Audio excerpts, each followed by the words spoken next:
Bien, buenas tardes. Espero no cansarlos de nuevo. Estuvimos ahí en la sesión y me dijeron si podíamos hacer algo ligado al cambio climático. Yo no voy a ir muy lejos de lo que son mi especialidad, que son los recursos hídricos, pero en este taller intentaré ver si bajamos un poquito el lenguaje futbolero, la pelota, y podemos colocar algunos aspectos que son centrales. Esto lo acabo de señalar en la conferencia anterior, en el Salón Central. Tenemos un agua que representa al menos el 60% del PIB del país, una alta disponibilidad per cápita con una pésima distribución, casi como nuestro ingreso per cápita. Tenemos acoplado crecimiento económico con consumo de agua en una ecuación que se ve no sustentable y peligrosamente apuntando a aspectos productivos, y una inversión en investigación y desarrollo de las más bajas de los países de la OCDE, y donde llegamos al 0,38% del PIB, y donde en agua es aún peor, llegamos al 0,025%, y como les decía, una última cifra habla de 0,002. Bueno, en este taller quiero referirme un poquito a los sectores. Cuando tenemos los sectores, tenemos el sector agropecuario, utiliza prácticamente el 73% de las extracciones consultivas de agua. Y es bien interesante esto porque representa alrededor del 3% del PIB nacional. Recuerden que el agua les dije que representaba alrededor del 60% del PIB nacional. Ahora, ¿cuáles son los grandes desafíos que tiene el sector agropecuario? Aumentar la eficiencia en el uso del agua, pero hay un punto muy central, que es la evaluación de los impactos que la tecnificación del agua puede producir en la redistribución hidrológica en nuestras cuencas. Doy un ejemplo. Nosotros hemos pasado, como les señalé recién en la discusión, de una eficiencia del 20 o 30% al 80%. Había un agua entonces anteriormente que, comillas, se perdía, escurría aguas abajo. Esa agua que escurría recargaba acuíferos y producía un reequilibrio.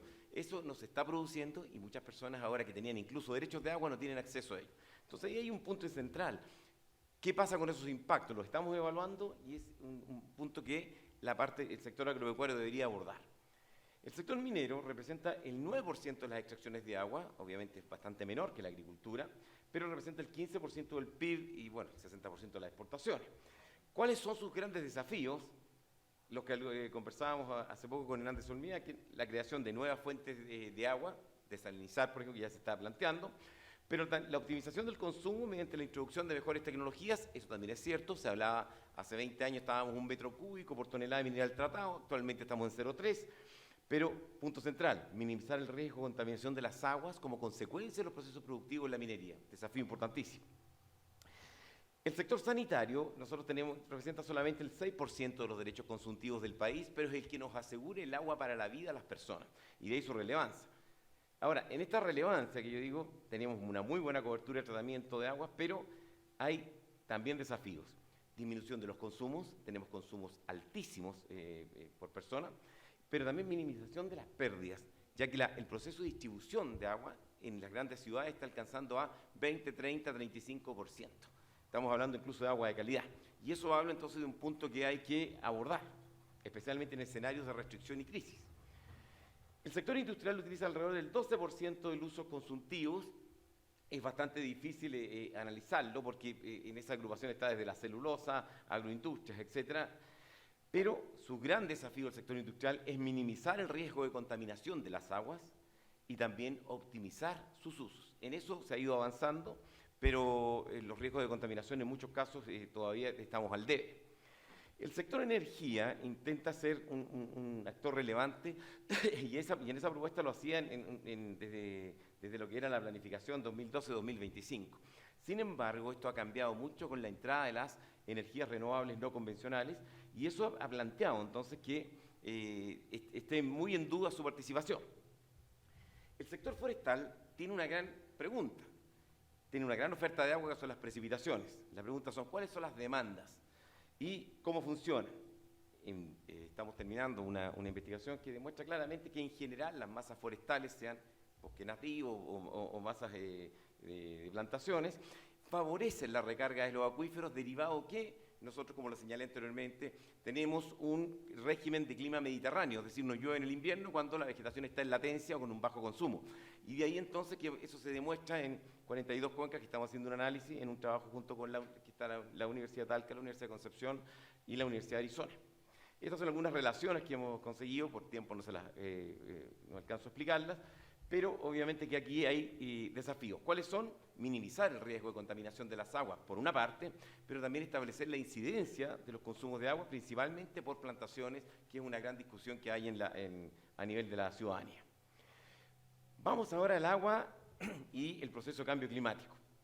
¿Y cuáles son sus impactos negativos en el sector infraestructura, que es un punto de los cuales la COPSA se ha preocupado muchísimo? Y aquí surgen preguntas. ¿Se incrementarán los impactos en la infraestructura como producto del cambio climático? Segunda, ¿es posible definir y diseñar infraestructura de multipropósito adaptable a escenarios de incertidumbre climática? Y esas respuestas, como lo decía mi colega anteriormente, son difíciles de establecer. Primeramente porque tenemos poca data, poca información, y mucha de esa información nos está cambiando. Entonces, yo traigo colación algunas también de estudios de la Universidad de Berna, en Suiza, donde plantean, bueno, estas situaciones se nos están dando, son todas fotografías del profesor Christoph Lehmann, y no solamente un problema de caudal, es un problema de sedimento, aquí es un caudal sólido. O tenemos estructuras en las cuales hemos actuado sobre el territorio, intentando acomodar el territorio a lo que nosotros sabemos o podemos hacer, y donde vemos que a lo mejor una alcantarilla quedó totalmente desfasada y ni siquiera tiene opción de uso, porque en realidad el cauce tomó por otra parte. ¿Eso es efecto cambio climático o es problema de ordenación territorial? ¿O es de los dos? Y eso entonces son preguntas que tenemos que saber responder.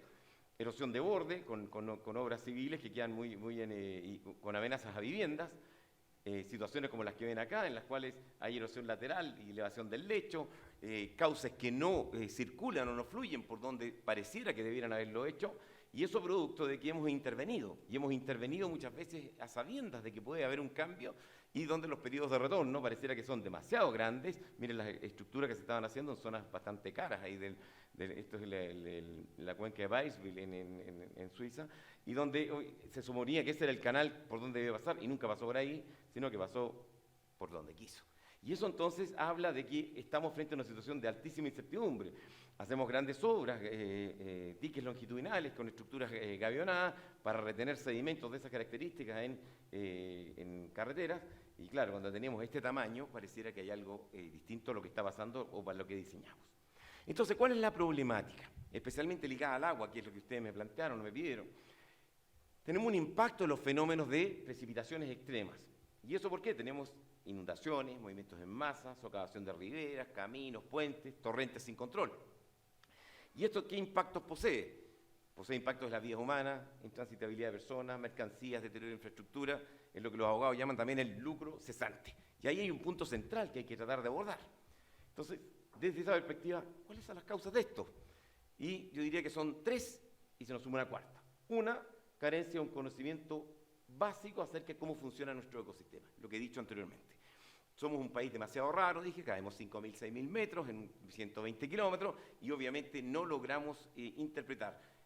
Yo normalmente lo digo con mucha responsabilidad, los modelos hidrológicos no nos representan, que son externos. Hace poco estábamos con colegas de la Universidad de Arizona, y la gran conclusión es que tenemos que generar nuestros propios modelos para poder dar cuenta de nuestra realidad. Un segundo punto, tenemos una baja disponibilidad de información hidrológica que nos genera errores e incertidumbre en el diseño de obras. Y un tercer elemento, una acción antrópica no planificada de instituciones públicas y privadas que a veces compiten entre sí. Y si eso no fuera suficiente, tenemos una cuarta causa que está ligada a un contexto de cambio y variabilidad climática, o variabilidad y cambio climático, como lo quieran. Hay un retroceso glaciar evidente, como les señalé en la conferencia anterior. Ya tenemos un 8% menos de superficie glaciar solamente en los últimos 18 años. En algunas zonas se nos está dando, estos son incluso algunos estudios antiguos que hemos desarrollado, que si bien es cierto, las precipitaciones han caído en algunas cuencas, los caudales se han mantenido. Y si se han mantenido es porque nos estamos comiendo nuestros glaciares. Y eso habla entonces que eso no es rentable a futuro. Esto quizás por cuánto tiempo va a durar, y estamos perdiendo masa glaciar. Hay evidencias como esta, que es una fotografía de mi amigo y colega Gino Casasa, que entre el año 1928 y el 2004 es del glaciar Uppsala en Santa Cruz, en Argentina, con una diferencia que nosotros también tenemos varias de estas como para mostrar, pero también tenemos carencias de gestión territorial. Y esto yo les quiero llevar aquí a la ciudad de Curanilahue, donde está emplazada la ciudad, caen tres cauces, tres pequeñas cuencas, desde la zona alta. Entonces, ¿cuál es el detalle? Que la ciudad en realidad es un dique al paso del agua, y por tanto nos vamos a encontrar con una situación en la cual esto que pareciera lo normal pasa esto en el invierno y tiene una gran recurrencia de inundaciones. Entonces algunos han dicho, sí, nos estamos inundando más que antes. Y al parecer no es eso. Al parecer lo que estamos haciendo es que estamos interrumpiendo mucho más los cursos de agua. Y se da la paradoja en esa zona que han dicho, ojalá que el sector forestal pudiera forestar más para que se retengan estos cauces. Entonces, cuidado con esto, porque muchas veces no es cambio climático, sino que es carencia de la gestión territorial. Pero también hay aspectos que tienen que ver con una recurrencia tremenda. Y esto es en Curicó, el año 2010, entonces todos los años se cae alguien a ese cauce. Y yo con respeto de las chicas aquí, de las damas, yo estoy colocando, señalé ahí conductores, lo puse en amarillo, porque así decía la noticia. ¿Ah? Pero como mi colega, la doctora Claudia Sancuesa, es muy feminista en esto, me dijo, tenéis que colocar otra cosa, entonces coloqué otra, que también hay hombres que estropean y autos más caros. ¿Ah? Entonces, quiero decir que muchas de estas obras o estos aspectos que se están dando tienen que ver a veces con una mala planificación urbana, pero al que tenemos a la mano es el cambio climático y le echamos la culpa. Entonces, también tenemos que saber sacar la paja del trigo. El caso de otro contexto, el río Arno en Italia, tiene esta situación, y ustedes pueden ver esto, Florencia, la Plaza Florencia, el año 2011, y esto es lo que tenía el año 66. Entonces, cuando pasa esto, o nos vuelve a ocurrir, o nos olvidamos, tenemos lo que se llama la pérdida de la memoria histórica, y ocurre esto mismo, entonces, oye, el cambio climático que complicado nos tiene. No. Es un problema de gestión del río que ha venido hace muchos años, y que fíjense ustedes, ya en el año 66, hasta ahí llegó el nivel de lodo, y donde está marcado a la izquierda, y acá están enterrados los grandes genios italianos, de Da Vinci. Entonces, esto estaba lleno de lodo. Entonces, esta catedral, quiero señalar con esto que hay aspectos que nos están diciendo que tengamos cuidado. Pero también podría decir, oye, si alguien construyó ese pequeño puente, es porque tiene la seguridad que va a funcionar, incluso parece que hay una crecida. Bueno, ya no funciona. Y no funciona entonces porque parece que sobrepasó la expectativa sobre la cual estábamos trabajando. Y a lo mejor esto sí es un elemento de cambio climático. Otro elemento que pudimos darnos cuenta, en un estudio que hicimos terminamos hace más o menos 3 años, logramos detectar, como lo señalé en el plenario, que teníamos algunas situaciones en las cuales los embalses y los cuerpos de agua generan intensidades de lluvia más altas. Esto generó un revuelo en su momento, pero pudimos demostrarlo y todas esas pelotitas son zonas en las cuales hay cuerpos de agua y son intensidades más altas. Y la zona de intensidades más altas, país, es la zona de la octava región, la zona de la región del Biobío, que podemos llegar hasta 42 milímetros en una hora, 42 litros por metro cuadrado en una hora, con periodos de retorno de 100 años. Esto nos da entonces una posición interesante, pero fíjense lo siguiente.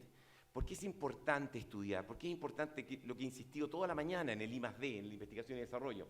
Porque ocurre que yo puedo tener, la ciudad de Talca tiene 700 milímetros más o menos de promedio al año. Y en la zona de la región de Coquimbo, en Rivadavia, si la conocen, un pueblito que hay una estación, y esa estación llueven 70 milímetros promedio al año, o sea, 1 a 10, 700 contra 70. Sin embargo, las intensidades más altas de lluvia en periodo de retorno 100 años son de 16 milímetros tanto en Talca como en Rivadavia. No funcionan igual las precipitaciones que con las intensidades. Teniendo ese dato, sí podemos hacer una planificación y un diseño hidrológico adecuado. Bueno, algunas cosas, siempre muestro alguna de estas que pareciera que fuera Falabella Viaje, que está promocionando la región del Maule, ¿no? El Licantén en el año 2008, que se inundó, que se había inundado el año 88, no había estación fluviométrica, entonces se dijo, coloquemos estación fluviométrica, empezó el registro, y el 2008, cuando se produjo una nueva inundación, desgraciadamente, quisimos ir a ver los datos, no estaban porque el río también se llevó a la estación. Entonces, cuando tuvimos esos problemas, estamos con una serie de aspectos que dicen, cuidado, el dimensionamiento de esto tiene que ver también con abordar aspectos que no son conocidos. ¿Qué hemos trabajado? Unas curvas, que son las curvas de intensidad, duración, frecuencia. Les puedo decir que tenemos el mejor sistema de América Latina. Y si ustedes me preguntan cuántas veces se ha usado, que Claudia, mi colega, es una de las que está a cargo, es muy poco, pero muy poco. Es decir, solamente cuando algunas concesionarias, algunas empresas nos llaman, oye Roberto, ¿cuál será el dato de intensidad para tal periodo? Porque lo tenemos calculado con plata de todos los chilenos, fue un proyecto FONDEF. ¿Esto qué nos permite? Estas son las curvas de intensidad, duración, frecuencia, nos permite para distintas duraciones definir cuál es la intensidad de diseño y con eso puedo traducirlo a lo mejor a hidrogramas unitarios, a caudales máximos o establecer algunos modelos muy potentes que nos permiten trabajar. ¿Y por qué? Porque con eso podemos diseñar mejor un evacuador de crecida, está conforme a los datos nuestros, los datos reales que hemos logrado capturar, construcción de pequeños puentes, construcción de redes de drenaje, entre otras. Y eso nos habla de otra situación en la medida que tengamos un I+D desarrollado. Finalmente, ¿qué es lo que proponemos nosotros? Voy a repetir algo de lo que he dicho, pero puesto de otra manera. Tenemos que hacer un I+D+I, una investigación, desarrollo, innovación, transferencia. País rico es aquel que apostó por I+D, no es al revés, no es que los países ricos apuesten por I+D. Los países que lograron ser ricos fueron los que apostaron por eso. Y aquí quiero decir que hay una responsabilidad científica empresarial. En general, el aporte a I+D en general, el Estado, es el Estado chileno el que lo hace. Quizás sería importante que algunos sectores lo hagan. Debo reconocer que el sector forestal tiene, por lo menos la empresa Arauco, tiene una empresa con 40 doctores investigando. Y me parece un ejemplo que ojalá se pudiera tomarse en otras casas. Y ojalá eso se pudiera comunicar. Están desarrollando las mejores investigaciones con isótopos en términos de cauces de agua, de cursos de río, perdón. Generación de procesos efectivos, transferencia de resultados, redes para la investigación. ¿Pero qué más? Necesitamos institucionalidad. Ya dije que teníamos 42 instituciones ligadas al agua, con protección de ecosistemas fluviales, o sea, la biodiversidad es un elemento central, determinación de zonas eco-biofísicas, protección jurídica de glaciares, la priorización en los usos de los derechos de aprovechamiento de agua. Necesitamos una prelación y cambiar nuestro código en varios aspectos. Fortalecimiento de la Dirección General de Aguas para que pueda cumplir su rol. Si el agua nos da el 60% del Producto Interno Bruto, la DGA podría ser tiene que cumplir ese rol.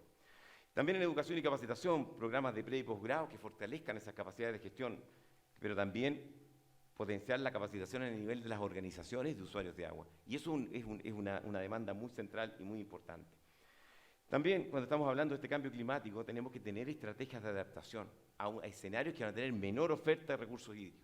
Yo normalmente soy optimista, me colocaron eso con el buitre y no me gustó mucho, pero como veníamos tan rápido ayer, lo dejé. Pero olvídense, eso lo voy a cambiar rápidamente.